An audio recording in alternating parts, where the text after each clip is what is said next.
کیا وہ خوشبخت پہاڑ تھے بنو سعد کے جہاں حضور نے زندگی کے ابتدائی سال گزارے۔ اللہ اکبر۔ حضرت حلیمہ سعدیہ کہتی ہیں جب میں حضور کو گھر لے گئی تو میرے گھر میں روشنیاں آ گئیں۔ باقاعدہ عورتوں نے کہا حلیمہ تو اتنی امیر ہو گئی ہے رات کو بھی دیا نہیں بجھاتی۔ بڑے امیر کبیر گھرانوں میں بھی رات کو لوگ دیا بجھا دیا کرتے ہیں، لیکن تو اتنی ہی امیر ہو گئی ہے کہ رات کو بھی تیرے گھر کا دیا نہیں بجھتا۔ تو حلیمہ سعدیہ نے کہا آؤ میں تمہیں بتاؤں میرے گھر میں دیا کون سا روشن ہے۔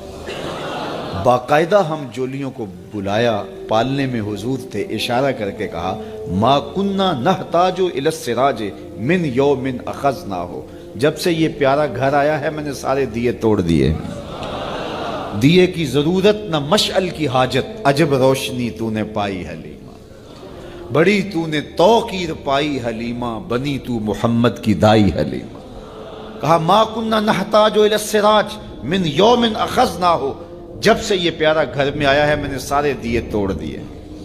جہاں روشنی چاہیے ہوتی ہے حضور کو اٹھا کے اس کمرے میں لے جاتے ہیں، وہاں انوار پھیل جاتے ہیں، روشنیاں پھیل جاتی ہیں۔ کیسے اجالے پھیلے، کیسی روشنیاں پھیلیں۔ حلیمہ دا چھپر کھجوری دے تھلے، حوراں وچھالے نوری مسلے، فرش تو عرش تک پہ گئی دہائی، حلیمہ نے لٹ لئی خدا دی خدائی۔ اللہ اکبر۔ وہ سارا دن تو صحراؤں میں گھوم لیتی تھی، اسے جب بھوک لگتی تھی لبوں کو چوم لیتی تھی۔ بخت جاگے حلیمہ سعدیہ کے کہ حضور ان کے گھر آئے۔ اللہ اکبر۔ جدھر سے گزرتے گئے نور پھیلتا گیا، انوار پھیلتے گئے۔ حضرت سیدہ طیبہ طاہرہ حضرت عائشہ سلام اللہ علیہا فرماتی ہیں کہ میں کچھ سی رہی تھی کہ میرے ہاتھ سے سوئی گر گئی۔ اب حضور کے گھر میں دیے میں جلانے کے لیے تیل بھی نہیں تھا، میں پریشان تھی، سوئی گر گئی، اتنے میں حضور تشریف لائے۔ حضور مسکرائے، کہتی ہے میں نے گمی ہوئی سوئی تلاش کر رہی۔ اللہ اکبر۔ تو یہ روشنی تھی، یہ انوار تھے۔ اللہ اکبر۔ اذا ضحک یتلالع فی الجدر، جب حضور مسکراتے تھے سامنے والی دیواروں پہ عکس پڑتا تھا۔ اللہ اکبر۔ جب مسکراتے تھے نور پھیل جاتا تھا۔ اذا تکلم رؤیا کالنور یخرج من بین ثنایاہ، حضور کے سامنے والے دانتوں میں ہلکا سا فاصلہ تھا، اور جب آقا کریم گفتگو کرتے تھے وہاں سے نور کی کرنیں چھن چھن کے نکلتی تھیں، انوار پھیل جاتے تھے۔ ایسا نوری ماحول، ایسا نورانی چہرہ۔ حضرت ابو ہریرہ بولے کل قمر لیلۃ البدر لم ارى قبلہ ولا بعدہ مثلہ، کیا پوچھتے ہو؟ 14ویں رات کا چمکتا ہوا چاند تھے میرے حضور۔ پھر کہا نہیں نہیں نہیں، حضور جیسا نہ پہلے دیکھا نہ بعد میں دیکھا۔ ہم حضور کی امتی نبی انتظار کرتے رہے، نبی منتظر رہے۔ حضرت خلیل اللہ اللہ کی بارگاہ میں پکار رہے ہیں ربنا وابعث فیہم رسولا، مالک رسول بھیج دے۔ کوئی کہتا ہے لیسا بفظ ولا بغلظ، وہ ترشرو نہیں ہوگا، سخت مزاج نہیں ہوگا، ماتھے پہ شکنے لانے والا نہیں ہوگا، وہ پیار بانٹنے والا ہوگا، بس وہ آیا چاہ رہا ہے۔ حضرت عیسیٰ نے تو نام بھی بتا دیا نا، مبشرم برسول یاتی من بعد اسمہ احمد، لوگوں میں جا رہا ہوں چلو نام بھی بتا دیتا ہوں، میرے بعد جو آنے والا اس کا نام احمد ہوگا۔ نبی انتظار کرتے رہے، 12 نبیوں نے انتظار کیا حضور کی امت میں ہونے کے لیے، تمنا کی۔ نستورہ راہب انتظار کرتا رہا، بحیرہ راہب انتظار کرتا رہا۔ حضرت حسان بن ثابت رضی اللہ تعالی عنہ کہتے ہیں کہ میں رہنے والا تو مدینے کا تھا، لیکن ایک بار میں مکے میں گیا تو میں نے دیکھا کہ کھجور کی رسی میں ایک کالے رنگ کے شخص کو لوگوں نے پرویا ہوا ہے اور مکے کی گلیوں میں گھسیٹ رہے۔ تو میں نے پوچھا کہ یہ شخص کون ہے؟ تو لوگوں نے کہا اس کا نام بلال ہے۔ تو میں نے کہا کس جرم کی سزا اسے دے رہے ہو؟ تو انہوں نے کہا کہ یہ ایک نئے دین میں داخل ہوا ہے اور ہم اس کو منحرف کرنا چاہتے ہیں۔ کہتے میں نے دیکھا کہ وہ جوں جوں گھسیٹتے اس کی زبان پر احد احد کی صدا تیز ہوتی چلی جا رہی تھی۔ زخم پہ زخم کھا کے جی، خون جگر کے گھونٹ پی، آہ نہ کر لبوں کو سی، یہ عشق ہے دل لگی نہیں۔ یہ چند لمحوں کے لیے دل بہلانے کی کہانی نہیں ہے کہ جس محبت میں سختی آئی تو راستہ بدل لیا۔ یہ ان راستوں کا ان لوگوں نے اہتمام کیا تھا اور ان راستوں کے مسافر بنے تھے کہ راستے میں پہاڑ بھی ہوں تو یہ چیر کے آگے گزر جائیں۔ بلال حبشی کو ان کا ظالم آقا مارتا ہے، کبھی ان کے ہاتھوں میں میخیں ٹھونکتا ہے، کبھی زبان پہ تپتے ہوئے کوئلے رکھتا ہے، کبھی رسی پاؤں میں ڈال کر کے اوباش لڑکوں کے ہاتھوں میں دیتا ہے کہ اس کو گھسیٹے، کبھی کچھ، لیکن بلال ہیں کہ آگے سے مسکرا رہے ہیں، آہد آہد کا نغمہ پکار رہے ہیں۔ کسی نے رک کے کہا بلال یہ عجیب تماشا ہے، وہ تمہیں مار رہے ہیں اور تم آگے سے آہد آہد پکار رہے ہو۔ تو حضرت بلال بولے تم جاؤ نا بازار میں مٹی کا پیالہ خریدنے کے لیے تو اس کو بھی ٹھونک ٹھونک کے دیکھتے ہو، اس کی آواز تو ٹھیک ہے، کہیں کچا تو نہیں ہے۔ کہا تم تو مٹی کا پیالہ بھی خریدو تو ٹھونک بجا کے دیکھو، یہ کہیں کچا تو نہیں ہے، اس کی آواز تو ٹھیک ہے۔ کہا میرا مالک بلال کو خرید رہا ہے، دیکھ رہا ہے بلال کچا تو نہیں ہے، اس کی آواز تو ٹھیک ہے۔ میں کہتا ہوں مالک خرید لے بلال کو، کھال ادھر بھی جائے گی، حق حق کی صدا ختم نہیں ہوگی۔ محبت کی یہ البیلی اور انوکھی داستانیں اہل ایمان رقم کی ہیں۔ اگر اس عنوان سے بات کی جائے تو یہ تاریخ کا ایک ایسا باب ہے۔ حضرت سمیہ رضی اللہ تعالی عنہ اسلام کی پہلی شہیدہ، جن کو مکے کے چوک میں ابو جہل نے جو ہے وہ نیزہ مار کر کے شہید کیا۔ راہ خدا میں بہنے والا یہ خون تاریخ اسلام نے محفوظ کر لیا، ایک عورت کا خون تھا۔ اور پھر حضرت عمار ابن یاسر کے والد حضرت یاسر کو بھی شہید کیا گیا، دونوں ماں باپ شہید ہو گئے اور بیٹا پھر بھی ڈٹا ہوا ہے۔ کافروں نے حضرت عمار ابن یاسر کو پکڑ کے تپتی ہوئی آگ میں ڈال دیا اور انہوں نے رخ کیا حضور کے کاشانہ انور کی طرف اور آنکھوں میں آنسو امڑ آئے تو کافر سمجھے شاید جلتی ہوئی آگ کے شعلوں سے اور بھڑکتے ہوئے کوئلوں سے ڈر گیا ہے۔ کہا عمار گھبرا گئے ہو، تمہیں ان تپتے ہوئے کوئلوں سے باہر نکال لیا جائے؟ تو حضرت عمار مسکرا کے کہنے لگے میں ان تپتے ہوئے کوئلوں سے نہیں ڈرا، میں تو راہیں تک رہا ہوں، جس محبوب کے لیے دکھ سہ رہا ہوں کبھی وہ جلوہ فراز بھی تو ہو جائے نا۔ اچھا ادھر غلام تڑپا، ادھر آقا تشریف لے آئے۔ حضرت عمار ابن یاسر کے سر پہ ہاتھ رکھ کے حضور نے کہا یا نارو کونی بردم و سلامن علی عمار ابن یاسر کما کنت علی ابراہیم، اے آگ جس طرح ابراہیم پہ ٹھنڈی ہوئی تھی آج میرے عمار ابن یاسر پہ بھی ٹھنڈی ہو جائے۔ تو محبتوں کی یہ داستانیں بڑی دل آویز ہیں۔ غلام کی پوزیشن اور حیثیت یہ ہے عرب میں کہ آقا کا جوتا دھوپ سے اٹھا کر چھاؤں میں رکھتا ہے تو آقا کوڑے برساتا ہے کہ تو نے مجھے پوچھا کیوں نہیں، صرف اس بات پہ۔ وہ کہتا ہے جی وہ دھوپ میں پڑے تھے خراب ہو جائیں گے، میں نے اس لیے چھاؤں میں رکھے ہیں۔ وہ کہتا ہے تو متکبر ہو گیا، خود سر ہو گیا، تجھے اپنی اوقات یاد نہیں رہی، میرے جوتے کو میرے پوچھے بغیر تو نے ہاتھ لگایا، تیرے اندر ہمت کیسے ہوئی ہے؟ یہ ہے غلام کی رسوائی۔ جو غلام آقا کا جوتا نہیں اٹھا سکتا تھا، اب اس غلام کی حالت بدلتی ہے، دن پھرتے ہیں، حالات تبدیل ہوتے ہیں۔ حضور معراج سے پلٹ کے آئے اور آتے ہی بلال حبشی کو بلا کر کے کہا بلال تو کون سا نیک عمل کرتا ہے؟ میں نے جنت میں تیرے قدموں کی آہٹ کو سنا ہے۔ کیا خیال ہے بلال فرش ٹوٹ کے فراز عرش پہ نہیں چلا گیا ہوگا؟ جو غلام آقا کے جوتے کو ہاتھ لگانے کا روادار نہیں ہے، اس کو دو جہاں کا سردار کہہ رہا ہے میں نے تیرے جوتوں کی آہٹ کو سنا ہے۔ تو ذرا تصور تو کریں ہیں کہ غلام کہاں سے اٹھ کے کہاں چلا گیا۔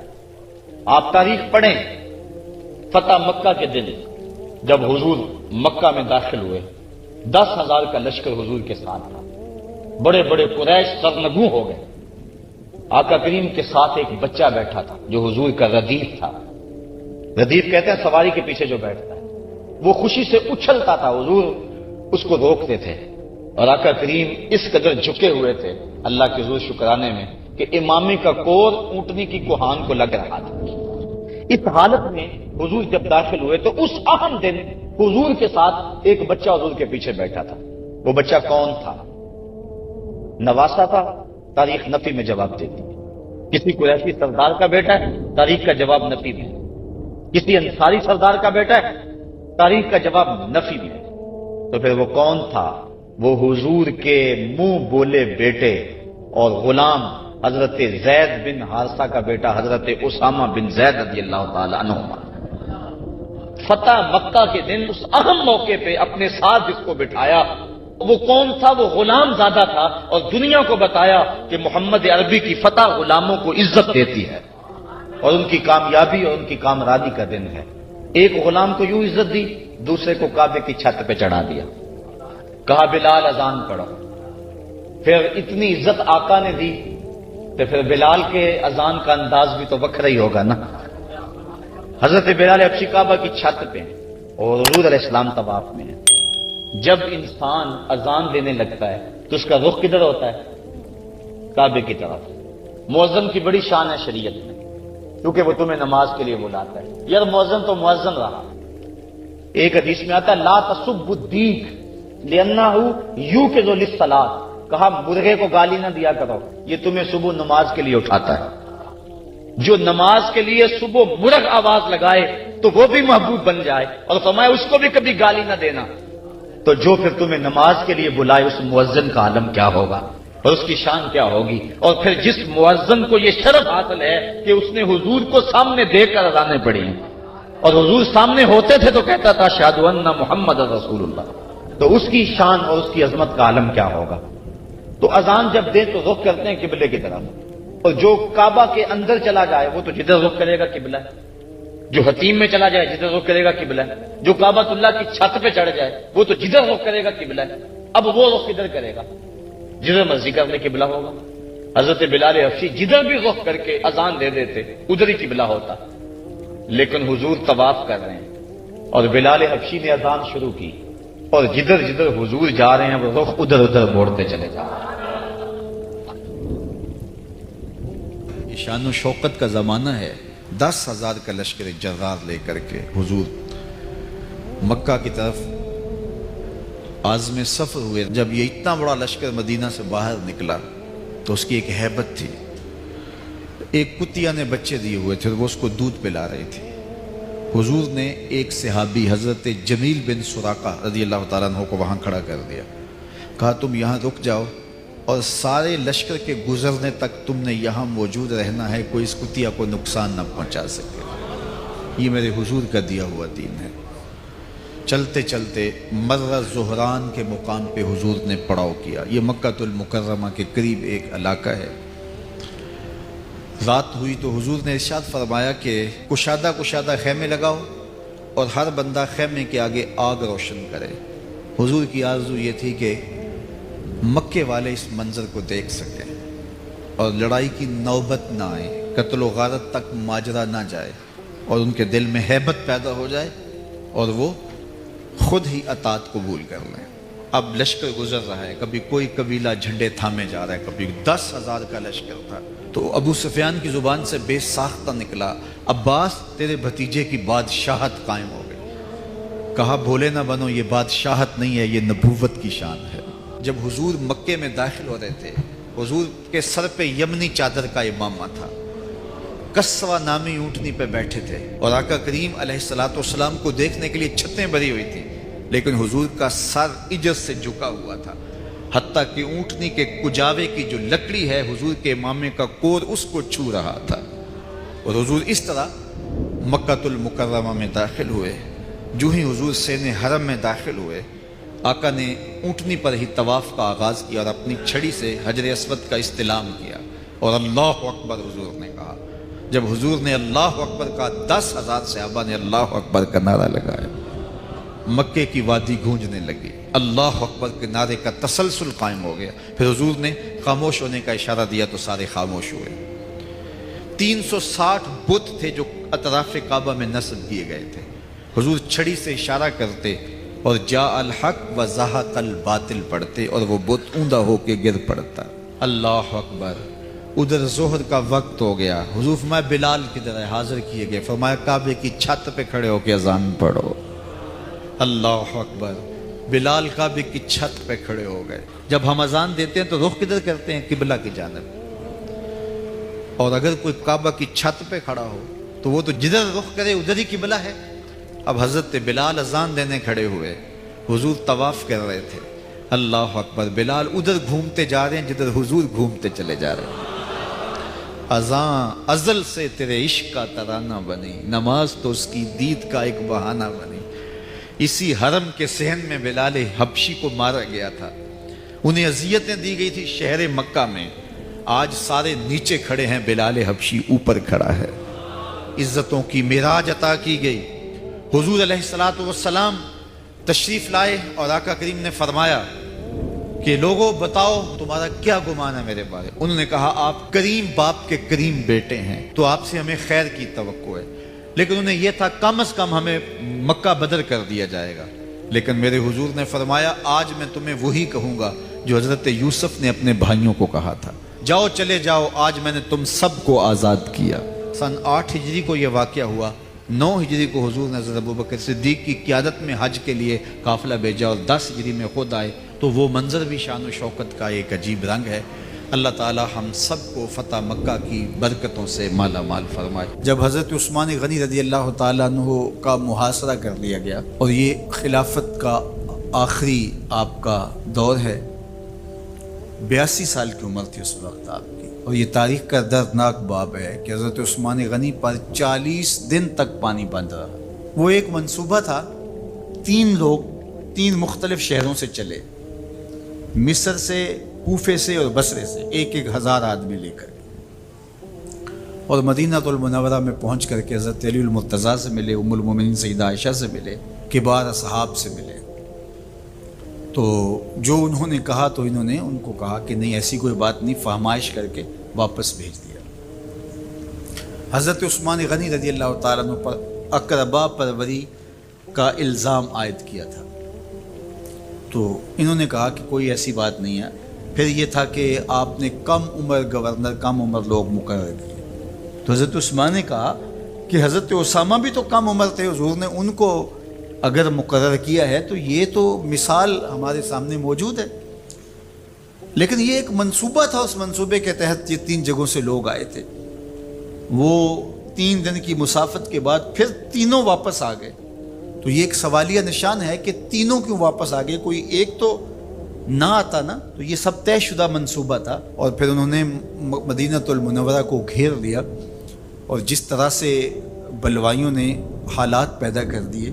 سیدنا علی المرتضیٰ رضی اللہ تعالیٰ عنہ تو شہر مدینہ سے باہر تشریف لے گئے تھے, اور اپنے بیٹوں امام حسن اور امام حسین رضی اللہ تعالیٰ عنہ کو حضرت عثمان غنی کے دروازے پر مقرر کیا تھا کہ ان کو ضرر نہ پہنچنے دینا. اب 700 صحابہ اجازت طلب کر رہے ہیں کہ آپ ان بلوائیوں سے نپٹنے کا میں جو ہے وہ اجازت نامہ مرحمت کریں.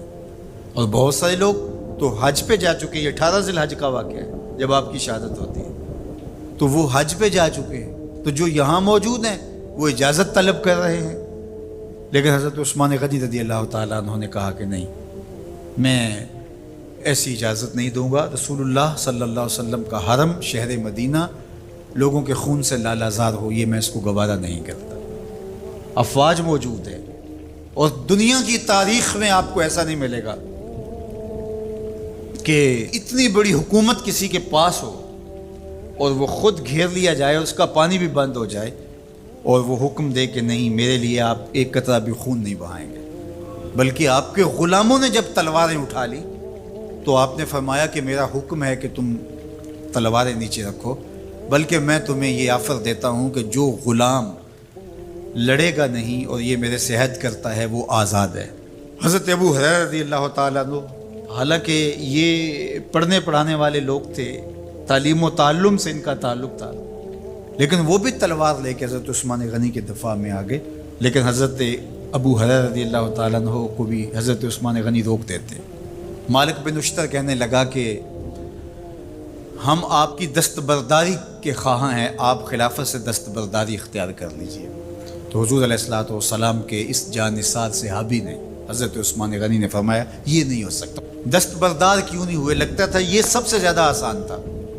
لیکن حضور نے ارشاد فرمایا تھا اے عثمان, تمہیں اللہ ایک قمیض پہنائے گا, لوگ اس کو اتارنا چاہیں گے تم کبھی نہ اتارنا. تو اس سے مراد خلافت کی قمیض ہے, اور ان کی شہادت کی خبر بھی اللہ کے محبوب علیہ السلام نے دی تھی.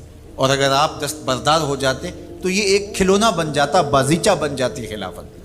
چند آدمیوں کے پریشر سے خلافت سے دستبرداری کرنا پڑتی. اچھا ایک یہ سوال بھی پیدا ہوتا ہے, چند باغی تھے ان کو کس طرح کچل دیا جاتا؟ لیکن حضرت عثمان غنی یہ نہیں چاہتے تھے. ایک تو یہ کہ مدینے کی حرمت پامال نہ ہو, اور دوسرا پورے عالم اسلام کو آگ لگانے کا جو منصوبہ تھا 3 مختلف شہروں سے 1,000 آدمی لایا گیا ایک منصوبے کے تحت، اور انہیں لاشیں چاہیے تھیں، اور جو ان کے پیچھے کام کر رہے تھے نادیدہ ہاتھ، ان کا منصوبہ یہ تھا کہ یہاں سے مختلف سمتوں میں، یہ تینوں شہر مختلف سمتوں میں تھے، تینوں سمتوں میں جب لاشیں جائیں گی تو پورے عالم اسلام کو ہم جو ہے وہ خانہ جنگی کی آگ میں دھکیل سکیں گے۔ تو حضرت عثمان غنی ان سازشوں سے آگاہ تھے، تو سب سے اہون اور آسان یہ تھا کہ قربانی پیش کر دی جائے، اور پھر انہوں نے سن بھی رکھا تھا کہ 2 شہید ہیں، شہید تو انہوں نے بہرحال ہونا ہے، تو لہٰذا میں خلافت سے دستبردار بھی نہیں ہوں گا اور شہر مدینہ کی حرمت بھی پامال نہیں ہونے دوں گا، اور تیسری بات یہ ہے کہ میں خود مظلوم شہید کر دیا جاؤں، تو آپ نے یہ گوارا کر دیا۔ تو 18 ذو الحج تھا، جمعہ کا ہی دن تھا، اور حضرت عثمان غنی رضی اللہ تعالیٰ عنہ روزے سے تھے، عصر کا وقت تھا، قرآن مجید کی تلاوت کر رہے تھے۔ حضرت امام حسن، امام حسین اور حضرت عبداللہ بن زبیر اور دیگر لوگ آپ کے دروازے پہ پہرا دے رہے تھے، لیکن باغی پچھلے گھر سے دیوار پھلانگ کے آپ کے گھر میں داخل ہوئے اور تلوار سے وار کیا۔ آپ کی زوجہ حضرت نائلہ آگے بڑھی اور ہاتھ سے روکنا چاہا، آپ کی انگلیاں کٹ گئیں۔ پھر دوسرا وار کیا تو حضرت عثمان غنی رضی اللہ تعالیٰ عنہ کا دایاں ہاتھ کٹ کے گر گیا۔ حضرت عثمان غنی رضی اللہ تعالیٰ عنہ نے افسوس کیا اور کہا کہ تم نے وہ ہاتھ کاٹ دیا جس سے میں وحی کی کتابت کیا کرتا تھا۔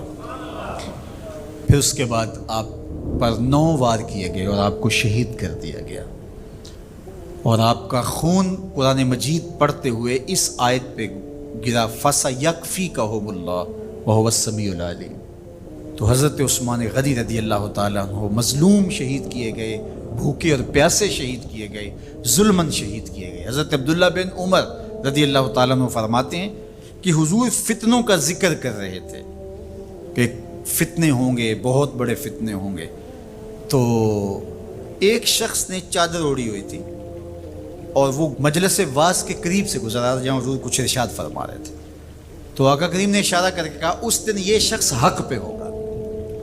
عبداللہ بن عمر کہتے ہیں کہ میں اٹھا اور جا کے دیکھا تو وہ حضرت عثمان تھے، تو میں نے حضرت عثمان کے چہرے کو پکڑ کے تھوڑا سا حضور کی جانب کیا اور میں نے کہا حاضہ حضور، یہ اللہ کے محبوب فرمایا ہاں یہی، جب فتنے ہوں گے تو فرمایا یہ حق پہ ہوگا۔ تو حضرت عثمان غنی رضی اللہ تعالیٰ عنہ حق کی راہوں کے مسافر، جنہیں حضور کی زبان سے شہید کہا گیا، اور شہید کسی کا انجام ہوتا ہے، تو حضور نے فرمایا یہ شہید ہوگا۔ شہید وہی ہوتا ہے جو بحالت ایمان اس دنیا سے راہ خدا میں اپنی جان قربان کرے۔ فرمایا فَإِنَّمَا عَلَيْكَ نَبِيٌّ وَصِدِّيقٌ وَشَهِيدَانِ، اے پہاڑ رک جا، تو جانتا نہیں تیرے اوپر اللہ کا ایک نبی ہے، ایک صدیق ہے اور 2 شہید ہیں۔ تو حضرت عثمان غنی رضی اللہ تعالیٰ عنہ عظمتوں کے مینار، اللہ اکبر۔ تو یہ حضرت عثمان غنی رضی اللہ تعالیٰ عنہ کا یہ کارنامہ تھا کہ آپ نے اپنی جان پیش کر کے امت کو جو ہے وہ فتنوں سے محفوظ کر لیا اور امت کو بچا لیا۔ حضرت عثمان غنی رضی اللہ تعالیٰ عنہ پہ کروڑوں رحمتیں، کروڑوں سلام۔ ہم آپ کی عظمت کو سلام پیش کرتے ہیں، عقیدتوں کا خراج پیش کرتے ہیں۔ حضور کی خدمت میں ایک جنازہ لایا گیا اور حضور سے عرض کی گئی حضور اس شخص کا جنازہ پڑھا دیجئے، تو حضور نے انکار کر دیا، کہا میں جنازہ نہیں پڑھاؤں گا۔ تو صحابہ نے عرض کیا یا رسول اللہ، کبھی ماضی میں ایسا نہیں ہوا، جب بھی کوئی جنازہ لایا جاتا ہے تو آپ جنازہ پڑھا دیتے ہیں اور آپ نے آج انکار کر دیا ہے۔ تو فرمایا یہ شخص میرے عثمان سے بغض رکھتا تھا اور اس کو اللہ نے بھی اپنی رحمتوں سے محروم کر دیا ہے۔ حضور نے اس شخص کا جنازہ نہیں پڑھایا جو مبغض عثمان غنی رضی اللہ تعالی عنہ۔ تو اب آپ اندازہ کیجئے وہ کتنا بدبخت شخص ہے جو حضرت عثمان سے بغض اور دشمنی رکھتا ہے۔ حضرت عثمان غنی رضی اللہ تعالی عنہ سے اللہ کے محبوب علیہ السلام نے کتنی خوبصورت ارشاد فرمائی، میں اس سے حیا کیوں نہ کروں جس سے اللہ کے فرشتے بھی حیا کرتے ہیں۔ یعنی عثمان غنی وہ ہیں جس سے اللہ کے فرشتے بھی حیا کرتے ہیں، اور جو عثمان غنی کا حیا نہیں کرتا اس سے بڑا بے حیا کون ہو سکتا ہے۔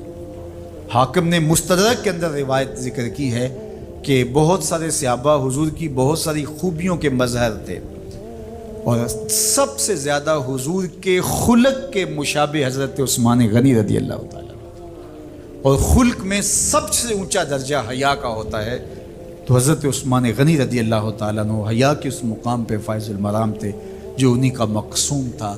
اللہ ہمیں حضور کے اہل بیت، حضور کے اصحاب، بلکہ حضور کے در کی مٹی کی تعظیم بھی نصیب کرے۔ اقبال نے کہا تھا خاک طیبہ از دو عالم خوش ترست، آن خنک شہرے کے آنجا دل برست۔ ہمیں تو طیبہ کی مٹی بھی اچھی لگتی ہے اس لیے کہ وہاں محبوب جو رہتے ہیں، تو محبت تو اس چیز کی متقاضی ہوتی ہے، محبوب کی راہوں کو بھی سلامی پیش کی جائے۔ تو جو حضور علیہ السلام کے ساتھ منسوب اتنی وقی نسبتیں ہیں ان کا احترام کیوں نہیں کریں گے؟ تو حضرت عثمان غنی تو داماد رسول ہیں، حضرت عثمان غنی تو ذوالنورین ہیں، حضرت عثمان غنی تو حضور علیہ السلام کے محبوب اور حضور علیہ السلام کے پیارے ہیں، ان کو جنت کی بشارت دی گئی ہے، عشرہ مبشرہ میں سے ہیں، 4 جلیل القدر خلفاء میں ان کا نام شامل ہے، اور پھر حضور کی 2 صاحبزادیاں ان کے نکاح میں آقا کریم نے ان کو شہید خود قرار دیا، اور میرے اور آپ کے آقا و مولا نے کہا آج کے بعد کوئی عمل عثمان کو نقصان نہیں دے گا، اور کہا عثمان سے میں حیا کیوں نہ کروں، اس سے اللہ کے فرشتے بھی